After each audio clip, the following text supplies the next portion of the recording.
HD सच्ची कहानियों पर आप सभी का स्वागत है। मैं तो बिन माँ बाप की बच्ची थी और बेसहारा थी। मैंने अपनी पूरी पढ़ाई एक अनाथ आश्रम में की थी। मैं माँ बाप और भाई बहन के ममता को नहीं जानती थी, पर आज मेरी शादी हो गई थी और मेरे अनाथ आश्रम के इंचार्ज ने मेरी शादी तय कर दी थी। मुझे शादी को लेकर अपने लिए कोई सपना नहीं था, क्योंकि मैं किसी भी रिश्ते को आज तक नहीं जान पाई थी जो कोई अपना हो। बस खुश थी कि मुझे भी कोई आज मिल जाएगा जिससे मैं अपना दुख और सुख और प्यार मोहब्बत की बातें कर सकती हूँ। यही सब सोचकर मैंने शादी के लिए हाँ कर दी थी और मेरे अनाथ आश्रम की इंचार्ज ने मेरी शादी अनाथ आश्रम में ही पंडित जी को बुलाकर संपन्न करवा दी थी।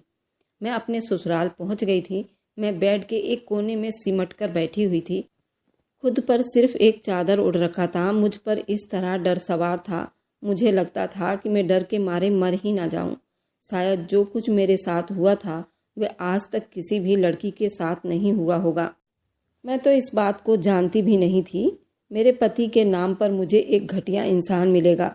मैं एक अनाथ आश्रम में पली बड़ी लड़की थी और मेरा घर अनाथ आश्रम था और वह आदमी मुझे वहां से शादी करके ले आया था। मैं जानती थी कि मेरे आगे पीछे कोई इंसान नहीं है जो कि मेरे पति से उससे इस तरह के घटिया व्यवहार के बारे में पूछ सके। बेबसी और मजबूरी मेरे पैरों की सबसे बड़ी जंजीर बनकर रह गई थी। शादी के रात के लिए मैंने बहुत ज़्यादा सपने तो नहीं देखे थे, क्योंकि मैं तो जानती थी मैं एक अनाथ आश्रम से आई हूँ। हमारे लिए तो यही बहुत था कि सहारा मिल जाए। वह आदमी 35 साल के लगभग में था, देखने में भी ठीक ठाक ही था और हट्टा कट्टा नौजवान सा लड़का था और मैं 22 साल की खूबसूरत अल्हड़ हसीना थी। मेरे दुल्हन बनने के लिए भी मेरे पति ने ही अनाथ आश्रम के इंचार्ज को दुल्हन का कपड़ा दिया था। मैंने वह पहन लिया था। मेरे सहेलियों ने मुझे तैयार भी कर दिया था। मैंने उस आदमी को शादी के टाइम पर ही देखा था, जब वो मुझे अपने घर विदा करके ले आया था। उस वक्त उसने मुझे चुनरी उड़ाकर ले आया था, इसलिए मैं नहीं जानती थी कि मेरी किस्मत का खरीदार कौन था। फिलहाल मैं रोते धोते अपनी सहेलियों से बिछड़कर उसके साथ उसके घर पर आ गई थी। वह एक ठीक ठाक से घर से था। घर में अकेला ही रहता था, लेकिन घर एक अच्छे और पोश कॉलोनी में था। साफ सुथरा बना हुआ था। 3-4 कमरों का मकान था जहां रहने वाला बस एक ही आदमी था। अनाथ आश्रम के इंचार्ज ने मुझे ये कहा था कि उसने तुम्हारी तस्वीर देखकर तुम्हें पसंद किया था। फिलहाल मैंने अपनी आंखों में कोई ज़्यादा सपने तो नहीं सजाए थे। मेरा हाथ थाम कर मोहन ने मुझे कमरे में बिठाया था। फिर कहने लगा, अपना चुन्नी उतार दो, मैं कुछ देर बाद आता हूँ। ये कहकर वह कमरे से बाहर चला गया। मैंने अपने चुन्नी उतारकर उस कमरे को जांचती हुई नज़रों से देखा। यहाँ पर तो काफ़ी खूबसूरत फर्नीचर मेरे कमरे में सजाया गया था और उस वक्त तो पूरा कमरा फूलों से महक रहा था। मेरे दिल में शादी के लिए उमंगें लगी हुई थी। मैं खुश हो गई थी। अब तक की जितनी भी चाहत थी मोहन के घर पर पूरी होती हुई नज़र आ रही थी, लेकिन मैं नहीं जानती थी यहाँ तो मेरी परीक्षा ली जा रही थी। फिलहाल कुछ देर के बाद जब मोहन कमरे में दाखिल हुआ तो उसे देखकर मेरा दिल एक बार से धड़क उठा था। वह सांवली रंगत वाला था। बदन नैन नक्श इतना खास नहीं था, लंबा चौड़ा था, बॉडी अच्छी थी। मेरा दिल तो जैसे पसीज कर रह गया था। मुझे लगा था अनाथ आश्रम के इंचार्ज ने मेरे साथ बहुत बड़ी धोखेबाजी कर दी है, लेकिन फिलहाल मेरी किस्मत थी और मैं अपनी किस्मत से लड़ नहीं सकती थी। माँ बाप नहीं थे जो मेरे रिश्ते की बात करते, तस्वीर दिखाकर ही मेरी रजामंदी पूछ रहे थे। अनाथ आश्रम में तो जैसा रिश्ता आ जाए बस लड़कियों की शादी कर दी जाती है। मैंने अपना दिल मजबूत किया और ये सोचा कि चलो उनके साथ रहते रहते उनसे मोहब्बत हो जाएगी। मैं नहीं जानती थी कि वह पति नहीं बल्कि एक घटिया इंसान है। शादी के रात वह मेरे पास बैठने के बजाय वह सामने अपनी कुर्सी पर बैठ गया। अपनी टांग पर टांग रख कर जेब से सिगरेट निकाली और पीने लगा। मैं दुल्हन बनी बेड पर सिमट कर बैठी हुई थी। उसकी बेबाकी नज़रें मेरे पूरे बदन पर सरासर चुभ रहे थे। मैं उस वक्त बेहद झिझक में थी। कुछ आदत की भी बात थी। मुझे अपने पति की नज़रें अच्छी नहीं लग रही थी। मुझे यहाँ रात और सुकून महसूस नहीं हो रहा था जैसा कि इस रिश्ते में होना चाहिए था। मेरा पति सिगरेट पीते हुए मुझसे कहा कि ये लड़की अपना दुपट्टा उतारो। ये सुनकर तो मैं डर ही गई थी। मैंने उसे देखा। मेरी आंखों में हैरानी थी। पति को चाहिए था कि मेरे पास बैठता और मुझे वह अपने ऊपर भरोसा दिलाने की कोशिश करता, लेकिन उसने जो कुछ मेरे साथ किया वह बर्दाश्त करने के काबिल नहीं थी। बड़ा ही घटिया व्यवहार था। मेरे पति के चेहरे पर एक अजीब से असर देखने को मिल रहे थे। मैं घबरा रही थी, समझ नहीं पा रही थी क्या करूं और क्या ना करूं। अब मैं अजीब सी परेशानी में पड़ गई थी कि भला ये क्या तरीका है। जब उसने दोबारा से एकदम सख्त शब्दों से कहा था कि तुम्हें सुनाई नहीं देता, अपना दुपट्टा उतारो, मैंने घबराकर अपने दुपट्टे को पीछे करने लगी। मेरा हाथ डर के मारे कांप रहे थे। मोहन सामने बैठकर सिगरेट पर सिगरेट पिए जा रहा था और मेरी तरफ टकटकी बांधे देखे जा रहा था। कुछ मैं उसकी नज़रों से परेशान हो रही थी, कुछ अजीब सा ही व्यवहार था। फिलहाल मैंने अपना दुपट्टा और कपड़ा उतार कर बेड पर रख दिया। अब तो उसकी तीखी नज़रें मुझे बहुत ज़्यादा उलझन में डाल रही थी। मुझे शर्म सी महसूस हो रही थी। वह कहने लगा, अपने जेवर भी उतार दो। उसकी हर बात मुझे परेशानी में डाल रहा था। मैंने धीरे धीरे अपने सारे जेवर भी उतार कर रख दिए, लेकिन उसके बाद जो कुछ उसने मुझसे कहा मैंने साफ मना कर दिया और जल्दी बेड से खड़ी हो गई। मेरे मना करने पर तो जैसे मोहन की आंखें लहूलुहान हो गई थी। वह गुस्से से खड़ा हो गया था और मेरे पास आ गया। कहने लगा, तुम्हें सुनाई नहीं दे रहा? मैं तुमसे क्या कह रहा हूँ? उसके शब्द ने मेरी जान को हवा में उड़ा दी थी। मैंने कहा, मैं आपकी ये बात नहीं मान सकती। गुस्से से कहने लगा, अगर मेरी बात तुमने ना माना और मना किया, मैं तुम्हारा बहुत बुरा हाल बना दूंगा। लेकिन मैं किसी कीमत पर उसकी बात नहीं मान सकती थी। मैंने कहा, मैं ये सब नहीं कर सकती। उसने एक जोरदार थप्पड़ मेरे मुंह पर मार दिया था और कहने लगा, कमीनी, अपनी औकात भूल गई क्या? मैं तुम्हें कहाँ से उठा कर लाया हूँ? तुम मेरी पाँव की जुत्ती के बराबर भी नहीं हो। अगर तुमने मेरी बात से मना किया तो जान से मार डालूंगा। उसके गजबनाक शब्द पर मेरा दिल सूखे पत्ते की तरह बिखर कर रह गया था। मैं रोने लगी थी। मुझे उस आदमी से इस तरह की व्यवहार की उम्मीद बिल्कुल भी नहीं थी। मैं घबरा कर जरा सा पीछे हटी थी। उसने मेरे बालों से मुझे पकड़कर अपने करीब किया। मेरे चेहरे के बराबर अपना चेहरा लाकर गुस्से से अपनी लहूलुहान आंखें मेरी आंखों में डालते हुए बहुत सख्त शब्दों से कहा, चलो ये करो जो मैंने तुम्हें कहा है। मेरी आंखों से बराबर आंसू बहने लगे थे। मैंने उससे क्षमा की भीख मांगी थी और अपने हाथ जोड़े थे और कहा कि तुम मुझसे ऐसा काम मत करवाओ। मैं ये सब नहीं कर सकती। औरत तो शर्म का जेवर होती है, उसे ऐसे ही रहने दो तो अच्छा है। मेरी बात सुनकर वह हंसने लगा। कहने लगा, क्या किस जगह से तुम आई हो? मैं उस जगह के चप्पे चप्पे को जानता हूँ। वहाँ शर्म लिहाज कुछ नहीं होता। मेरे सामने ज़्यादा ड्रामेबाजी मत करो। मैं जानता हूँ कि अनाथ आश्रम के आड़ में क्या क्या वहाँ पर रंगरलियाँ मनाई जाती है। जब तुम वहाँ के आने वाले मर्दों के दिल बहला सकती हो तो फिर मैं ज़्यादा हक रखता हूँ। आखिर तुम्हें ज़मीन से उठाकर मैंने आसमान पर लाकर रखा है। अगर तुम चाहती हो कि मेरा व्यवहार तुम्हारे साथ बिल्कुल अच्छा रहे तो वह सब करोगी जो मैं तुम्हें कह रहा हूँ। मैं उसे बड़ी हैरानी से देख रही थी। हमारा अनाथ आश्रम बिल्कुल वैसा नहीं था जैसा वह समझ रहा था। हमारी इंचार्ज बहुत अच्छी थी और हमें उसने बिल्कुल माँ की तरह ही पाला था। हमारी हिफाजत भी करती थी। मैं ये नहीं जानती थी कि दूसरे अनाथ आश्रम में बेसहारा लड़कियों या औरतों के साथ कैसा बर्ताव किया जाता है और कौन से खेल खेले जाते हैं। लेकिन मैंने जब से उस अनाथ आश्रम में आँख खोली थी, हमारी हिफाजत बिल्कुल ऐसे ही की गई थी जैसे सभी बेटियों की जाती है। मैंने मोहन से कहा कि आप गलतफहमी में हो मोहन, ऐसा कुछ नहीं है जैसा आप सोच रहे हैं। उससे पहले कि मैं कुछ और कहती, उसने अपने हाथ की पकड़ और भी मजबूत कर दी और मेरे बालों को बुरी तरह से खींचने लगा था और कहने लगा, बकवास मत करो, मुझे समझाने की कोशिश मत करो, उतारो अपना ये कपड़ा। उसने मुझे धकेलते हुए छोड़ा था। मैं जमीन पर गिरते गिरते बची थी। मैंने तो सुन रखा था पति और पत्नी का कपड़ा होता है। भगवान ने पति पत्नी का रिश्ता बहुत ही पवित्र बनाया है। शर्म हया उसका जेवर होता है। पति पत्नी को एक दूसरे का कपड़ा इसलिए कहा जाता है क्योंकि वह इंसान को ढांक लेता है। मेरा कैसा पति था जो मुझे ऐसे बेहुदा और बेपर्दा होने का कह रहा था। यूं मैं जल्दी कमरे से बाहर निकल गई। मैं एक सुरक्षित जगह ढूंढना चाहती थी जो मुझे इस घर में कहीं भी नजर नहीं आ रही थी, लेकिन मैं शायद इतनी खुशनसीब नहीं थी। वह आदमी जल्दी से मेरे पीछे लपका और मुझे बाजू से पकड़ लिया, मुझे कमरे में घसीटते हुए ले आया। मैं चीखने चिल्लाने लगी, कहने लगी, मुझे छोड़ दो, मैं तुम्हारे साथ अपनी जिंदगी नहीं बिता सकती, मुझे वापस अनाथ आश्रम में छोड़ दो। मेरा ये कहना था कि उसने मुझे मारना शुरू कर दिया। उसने मेरे दोनों गाल पर थप्पड़ मारना शुरू कर दिया, मुझे बेड पर धकेल कर फेंक दिया और अपनी जेब से सिगरेट निकालकर उसे जलाते हुए सिगरेट से मेरा लहंगा जलाना शुरू कर दिया। कहने लगा, मैं देखता हूँ कि तुम कब तक मेरी बात नहीं मानती। मैं तो ये सब देखकर अपना होश हवास खोने लगी थी। मेरा लहंगा बुरी तरह से जलने लगा था। उसे मैंने उतार दिया और खुद पूरे बदन पर बेड की चादर ओढ़ ली। मुझे यूं बेबस देखकर वह हंसता हुआ कमरे से बाहर निकल गया। मैं बेबसी से अपनी किस्मत पर रो रही थी और सुबह तक मैं यूं ही रोती रही।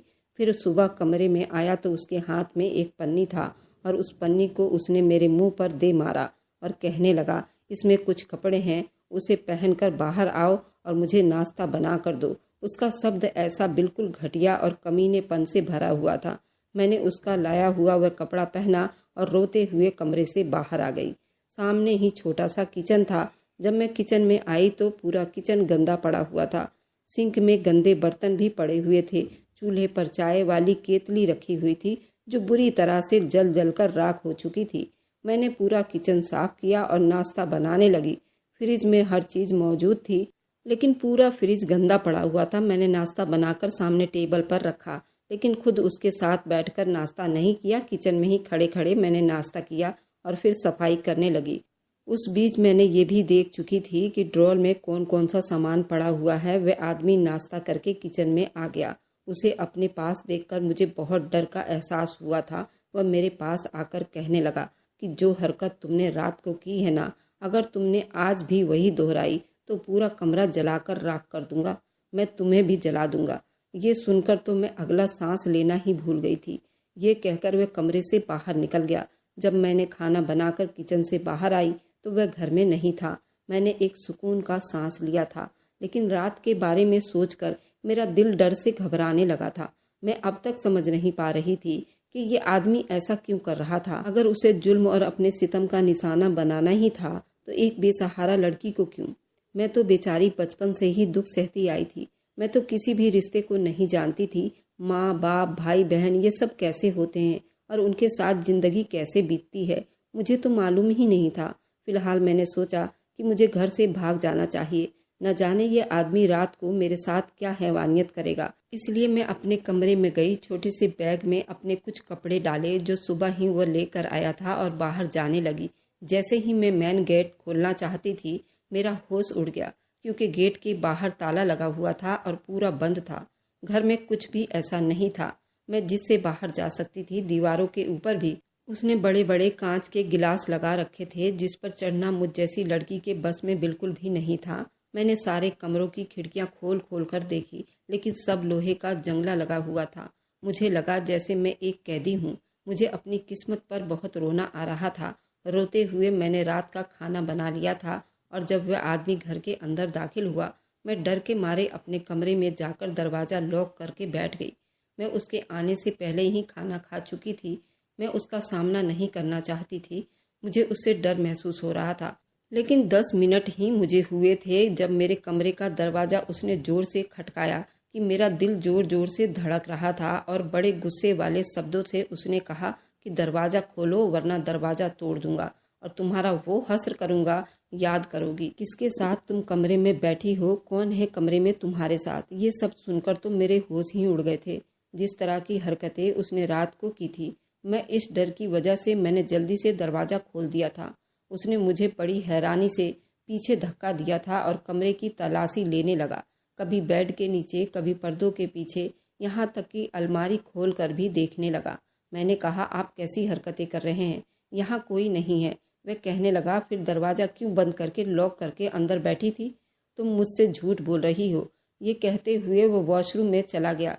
शायद वहाँ देख रहा था। मैंने किसी को वहाँ तो नहीं छुपा रखा। मैं समझ गई थी शायद ये बहुत ही सक्की मिजाज का आदमी है। पूरा कमरा देखने के बाद कहने लगा, अगर मैंने यहाँ किसी भी अनजान आदमी को देखा तो तुम्हारे टुकड़े टुकड़े कर दूंगा। ये कहकर वह कमरे से बाहर चला गया। रात को उस आदमी ने फिर से मुझसे वही बात की थी जो मुझे मेरी ही नज़रों में गिराने के लिए काफ़ी था। लेकिन इस बार मैंने उससे बहस नहीं की, क्योंकि मुझ में मार खाने की इतनी हिम्मत नहीं थी। और हैरानी की बात तो ये थी, मेरा पति कमरे से बाहर निकल कर चला गया था। उसने अब तक मुझे छुआ तक नहीं था। अब तो ये हर रोज होने लगा था। वह आदमी मुझे बिल्कुल बिना वस्त्र के करके बाहर चला जाता था। पूरी रात कमरे में नहीं आता था। हमारे घर में रात को चोर घुस आए थे। मैं उस वक्त गहरी नींद में थी जब मुझे कमरे के बाहर शोर सा सुनाई दिया। मुझे लगा जैसे मेरा पति किसी से लड़ रहा है। जैसे ही मैं कमरे से बाहर निकली, सामने 2 आदमियों को अपने पति के सर पर बंदूक रखते हुए देखा। मेरा पति जख्मी हालत में था। ये देखकर तो मेरी हालत ही खराब होने लगी थी। मैं जल्दी से अपने पति के पास चली गई। उन चोरों को कहने लगी, मेरे पति को कुछ मत करना। उन्होंने तुम्हारा क्या बिगाड़ा है और तुम लोग हमसे चाहते क्या हो? अगर तुम अपने पति को सही सलामत चाहती हो, जो भी जेवर और पैसे तुम्हारे पास हैं वह हमें लाकर दे दो। मैं जल्दी से कमरे में चली आई। अपनी अलमारी का लॉक खोला। उसमें कुछ कैश था, थोड़ा बहुत जेवर था जो कि मेरे पति ने मुझे शादी पर चढ़ाया था। मैंने वह सब लाकर उन चोरों के हवाले कर दिया। उन्होंने पैसे लिए, वहां से चले गए। मैं रोने लगी, बार बार अपने पति का चेहरा और हाथ देखने लगी। कहीं उसे ज़्यादा नुकसान तो नहीं पहुंचा, क्योंकि वह शायद उन चोरों से लड़ रहा था, इसलिए उसके चेहरे पर जख्म थे। होठों के नीचे खून भी बह रहा था। मैंने अपने दुपट्टे से उसका चेहरा साफ किया। रोते हुए उनसे पूछने लगी, आपने क्यों उनसे लड़ाई की, वह भी थोड़े पैसों के खातिर? मेरे लिए ना तो पैसा अहमियत रखता है, ना ही जेवर। अगर आपको कुछ हो जाता तो मैं क्या करती? पहली बार मुझे एक टक देखे जा रहा था, जैसे उसे मेरी बातों पर यकीन नहीं आ रहा हो। कहने लगा, तुम्हें मेरी इतनी परवाह क्यों हुई? मैंने कहा कि इसलिए कि आप मेरे पति हैं। मुझे आपकी परवाह नहीं होगी तो और किसको होगी? मेरी बात सुनकर उसके चेहरे का रंग एकदम से उड़ गया था। वह जल्दी से अपने कमरे में चला गया, दरवाज़ा बंद कर लिया।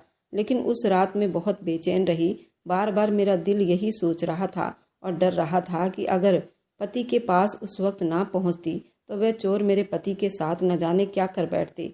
बेशक मेरे पति ने मेरे साथ जो भी कुछ किया था, अच्छा व्यवहार नहीं रखा हो, जितना जलील मुझे कर सकता था किया हो, उसने मेरे साथ ऐसा क्यों किया? वजह तो मैं भी नहीं जानती थी, लेकिन जो कुछ मेरे साथ हो रहा था वह गलत था। उसके बावजूद भी मैंने उसके साथ अच्छा ही व्यवहार रखा था। उसकी पसंद का खाना बनाती, पूरा दिन उसके काम करती थी। कभी ऐसा नहीं होता था कि उसे किसी चीज़ की ज़रूरत हो और मैंने वह पूरी ना की हो। मैं जानती थी कि मेरा पति शक्की मिजाज का है, इसलिए मैं तैयार बिल्कुल भी नहीं होती थी, बल्कि बिल्कुल साधारण रहती थी। अब तो मेरे पति का व्यवहार भी कुछ बदल सा गया था। वह बहुत चुप चुप रहने लगे थे। मेरे कमरे में बिल्कुल भी नहीं आते थे। एक बार मैं किचन में बर्तन धो रही थी, किचन की सफाई कर रही थी। अक्सर मैं रात को ही पूरा किचन साफ करके सोया करती थी और उस वक्त मेरा पति चाय का भी कह देता था, लेकिन आज वह बहुत चुप चुप था। मैं सिंक में रखे गंदे बर्तन धो रही थी। जब वह किचन में आया, मैं समझ गई थी उसने चाय पीनी है, इसलिए मैंने जल्दी से चूल्हे पर चाय का बर्तन चढ़ा दिया, क्योंकि मैं उसका हर काम उसके कहने से पहले कर दिया करती थी। ये देखकर वह कहने लगा कि ऐसा करो, जाकर आराम करो, मैं अपने लिए चाय खुद बना लूँगा। मैंने कहा कि नहीं, मैं बना देती हूँ, वैसे भी अभी मुझे किचन को साफ भी करना है। मेरा ये कहना था कि वो मेरे सामने आकर खड़ा हो गया और कहने लगा, किचन की सफाई तो सुबह भी हो सकती है, ज़रूरी नहीं है कि तुम सारा काम करके ही सोने जाओगी। पहली बार हुआ था कि उसने ऐसे शब्द मुझ पर बोले थे, वरना शुरू शुरू में तो वो मुझसे बहुत ही कड़े शब्दों का इस्तेमाल किया करता था। कहता था कि पूरा घर चमकाने के बाद तुम्हें सोने की परमिशन है, इसलिए मुझे आदत सी हो गई थी। मैंने कहा कोई बात नहीं, मैं आपको चाय बनाकर दे देती हूँ, लेकिन उसने मना कर दिया। कहने लगा, जाओ जाकर आराम करो, मुझे तुम वैसे भी थकी थकी सी लग रही हो। ये सुनकर मैं हैरानी से उसे देखने लगी। ये बात सच थी। कुछ दिनों से मैं वाकई थकी थकी सी लग रही थी।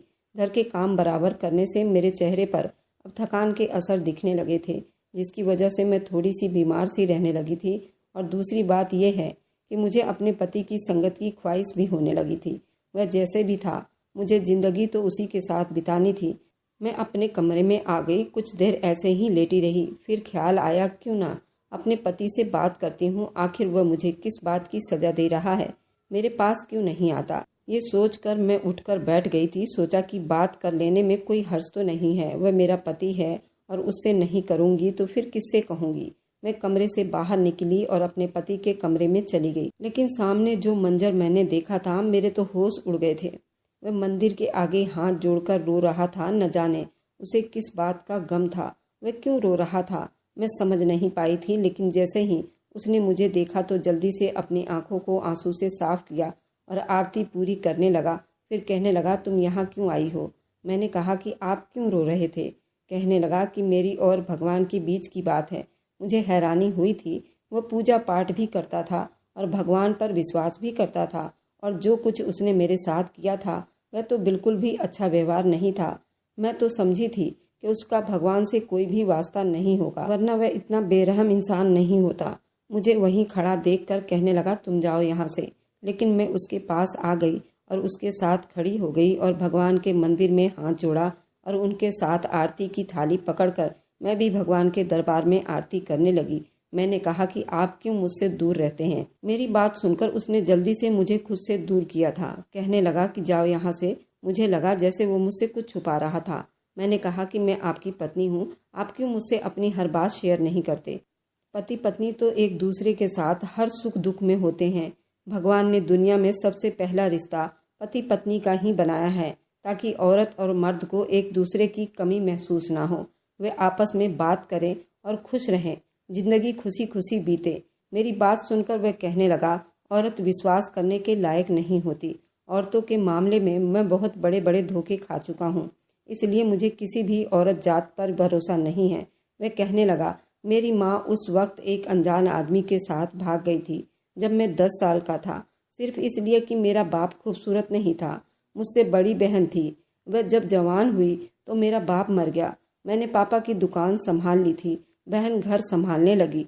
मैं उसका रिश्ता भी ढूंढ रहा था, लेकिन कहीं बात नहीं बन रही थी। लेकिन एक बार जब मैं घर में आया तो बहन के कमरे में हंसने और बातें करने की आवाज़ें आ रही थी। जब मैं खिड़की से झांक कर देखा तो वह गली के कुछ आवारा लड़कों के साथ रंगरलियां मना रही थी। ये सब देखकर तो मुझे लगा सब औरतें ऐसे ही होती हैं। मैंने अपनी बहन को मार मार कर घर से निकाल दिया था। वह उस लड़के के साथ घर से भाग गई थी। मैंने इसलिए कई साल शादी नहीं की, लेकिन फिर लोग मुझे ताने भी देने लगे, तुमसे कोई भी लड़की शादी नहीं कर सकती, क्योंकि जिसकी माँ और बहन भाग गई हो उन्हें कोई अपनी बेटी नहीं देता। ये सब सुनकर मैंने अनाथ आश्रम में जाकर मैंने अपनी शादी की बात की और तुमसे शादी कर ली। लेकिन तुम्हें देखते ही मुझे अपनी माँ और बहन की हरकतें याद आने लगी थी, इसलिए मैं तुमसे इस बात का बदला लेने लगा था। लेकिन जिस दिन हमारे घर में चोर घुस आए थे तो तुम्हें अपने लिए इस तरह परेशान और रोता हुआ देखकर मुझे हैरानी हुई थी कि जैसा बुरा व्यवहार मैंने तुम्हारे साथ रखा था, तुम्हें तो मुझे मरवा देना चाहिए था। लेकिन तुमने सारा पैसा और जेवर उन चोरों को दे दिया। मेरे लिए तुम रो रही थी, ये देखकर मेरा नज़रिया तुम्हारे लिए बदलने लगा था। लेकिन मुझे अपने व्यवहार पर परेशानी होने लगी थी, इसलिए तुम्हारे पास आने की हिम्मत नहीं थी। मैं तुम्हें अपने काबिल नहीं समझता था। कहते हुए वह रोने लगा था। मैंने कहा, मोहन, मेरे दिल में आपके लिए कोई ऐसी वैसी बात नहीं है। अगर थी भी तो मैंने दूर कर दी है। जो कुछ मोहन की माँ और बहन ने किया वाकई गलत था।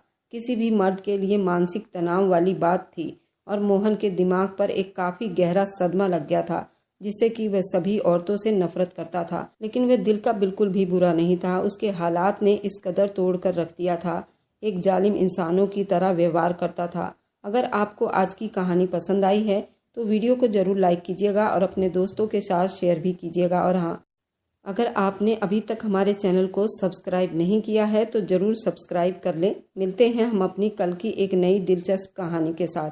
मुझ पर सदा अपना प्यार और स्नेह बनाए रखें। सभी को मेरा प्यार भरा नमस्कार दोस्तों।